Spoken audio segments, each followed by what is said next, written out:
Hello, everyone. Hello, hello, hello. Welcome back to the Movie Maker. So, we've now reached January 24th, 2022, where the Cinema La Campagna in Florence is offering the second installment in the review dedicated to Alfred Hitchcock, and we are practically going in chronological order because compared to last Monday, when The Perfect Crime was presented, we're moving on to Rear Window from the same year, 1954, which directly follows The Perfect Crime in chronological order in Alfred Hitchcock's filmography, and it's the second collaboration of the Hitchcock trilogy with Grace Kelly, which would conclude with a final film, To Catch a Thief, in 1955, the following year. It's the first film Hitchcock produced with a new production company, which is Paramount, giving him, after the Selznick years since he had moved to the United States in 1940 with Rebecca, and after the Warner years, a greater freedom of expression, definitely. James Stewart is making a return as well, which is his second collaboration after A Knot in the Gullah in 1948. We'll make 4 films with James Stewart, and 2 years later follows The Man Who Knew Too Much, and of course in 1958, so 4 years later, The Woman Who Lived Twice. I'll skim through the movie a bit to talk about it. There's another great character actor besides the extraordinary actors in the film, Grace Kelly and James Stewart, as we probably never have seen them again in the history of cinema because they are the couple of this extraordinary film. There's Thelma Ritter, who is a very skilled character actor of the 50s and 60s cinema. There's Raymond Barr, who is the neighbor, the one the journalist stuck by a broken leg watching his neighbors for the entire duration of the film, suspects of having killed his wife, who will later become the actor who plays Perry Mason in the famous American television series years later.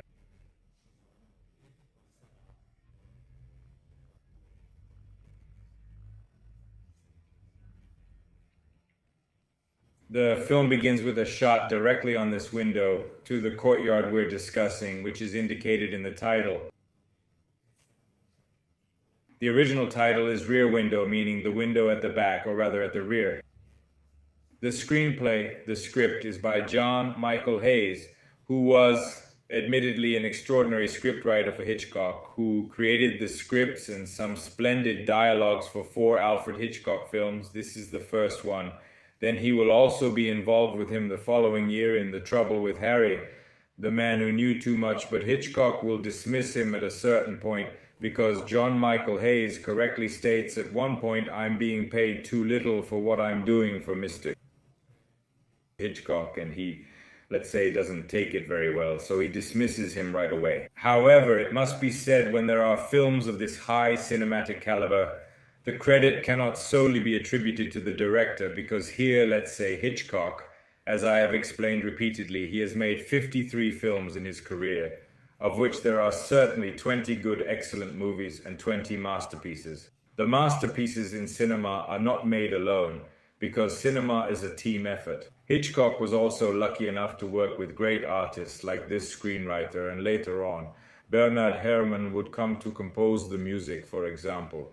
And the real masterpieces are made when there's a director who has many foremen who really know how to work and who know how to work well with the director. So Hitchcock was very lucky. I also see the cinematographer, Robert Barks, scrolling through the opening credits again, who is responsible for the most beautiful images in Hitchcock's films, including The Perfect Crime from last time, including Rear Window, etc. The production designer, Al Pereira. In short, Hitchcock in the mid-50s was really becoming the great master who would later be known all over the world. The editor, George Tomasini, will always work with Hitchcock and knows how Hitchcock wants his films edited. And let's say a return of Edith Head after several years of not working together, who is the most important costume designer in the history of cinema. In addition to being the woman who has won the most Oscars in cinema history, believe it or not, she has won 8 and has been nominated 35 times, if I'm not mistaken. She's an outstanding costume designer who has worked on Hitchcock's films throughout her career. They hadn't worked together in 8 years since Notorious, The Lost Lover of '46, and here is this return of Edith Head, who then the lost lover of a 46, and here is this return of Eddie Tedder, who would work on all Hitchcock films and all those splendid outfits of Grace Kelly in the sequel To Catch a Thief. Then Kim Novak in Vertigo, Lived Times, until the last in 76 Family Plot they owe to this truly incredible artist who knew how to stage Hitchcock's vision that Hitchcock had. The film obviously quickly reveals that here we are dealing with a director from the silent film era. Hitchcock often, even in his sound films, that is, most obviously, did not need many words. Here he perfectly describes the situation by panning over this courtyard in Greenwich Village in New York, where we have this photographer with a cast leg, thus forced to stay at window all the time, and as it describes what happened, that is the story until the moment where we see it.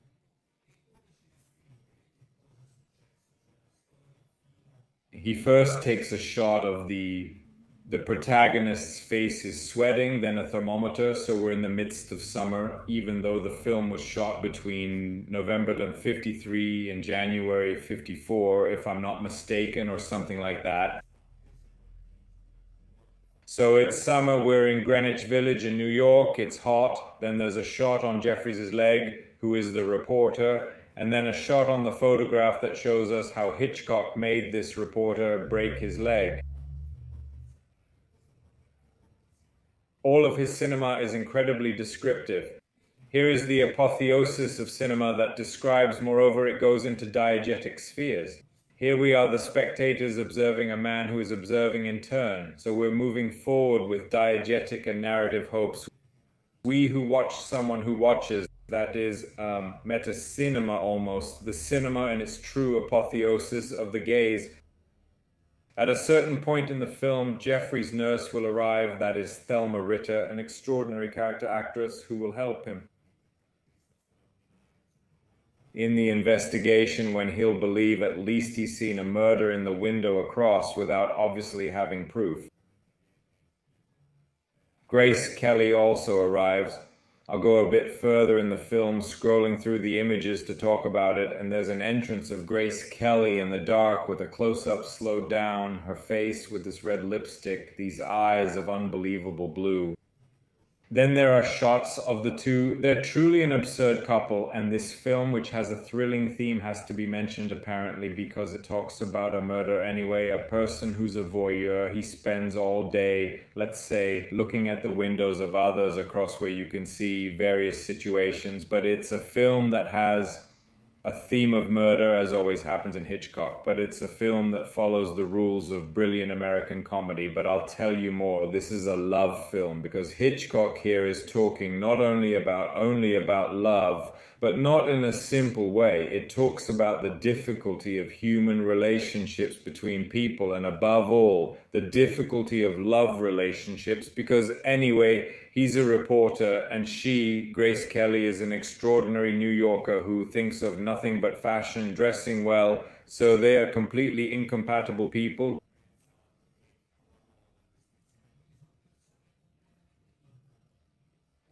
Who knows if they will find, let's say, a point of agreement.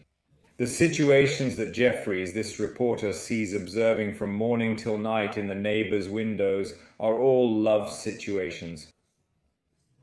Facing this husband who apparently seems to have killed his wife downstairs is a lonely woman, Miss Lonely Heart, who can't succeed at finding love, so she continues undaunted to dress quite well in the evening, to have dinner alone, pretending to have someone else with her, and invariably gets drunk every night. There's a young newlywed couple, and let's say the bride is at she wants to have sex from morning to night. The groom can't take it anymore. So these are all astounding situations. Another lonely woman who is sculpting absurd statues. So from morning till night, there's a dancer standing in front who proposes unintentionally an almost erotic show each day to poor Jeffries, who is in fact forced to be by the window from morning till night. And then he observes at night. Various changes in weather also occur. There's rain, and this, in conclusion, is an extraordinary set. This is an extraordinary set. Much credit should be given to the production designer and the freedom that Paramount likely gave to Hitchcock, because this set is huge and there are continuous changes. On this set, Hitchcock was equipped with a microphone and all the various actors could hear him from a distance via earphones, so he was giving them directions on how to move around the set. The unique thing here is that we really have a single movie shot, as is done in The Wrong Man in a single room, Lifeboat on a Lifeboat, Dial M for Murder also in a single room. But here we are indeed in one room, yet with a person observing several rooms. In my opinion, this is a metaphor that Hitchcock wanted to use in the mid-50s when he became a television producer. It's also somewhat critique on the various television screens. It's as though he was standing in front of many TV screens that make him go a little crazy. Maybe even a criticism of television and how perhaps even at the time it didn't do TV particularly well. However, here we gradually have a plot in which everything becomes increasingly suspicious, where it seems that the corpse of his wife has disappeared, maybe buried somewhere in a garden where the dog begins to dig. So Jeffries has an old friend in the police, he calls him, tries to open investigations and so on, until something happens and the whole film gradually continues, just as he'll say, carrying on with the excuse of the plot within the couple's relationship that transforms between the constantly observing reporter and his girlfriend, Grace Kelly. Slowly she tries to become what he wants her to be, sort of a detective. She even goes to the other side of the courtyard, enters his apartment.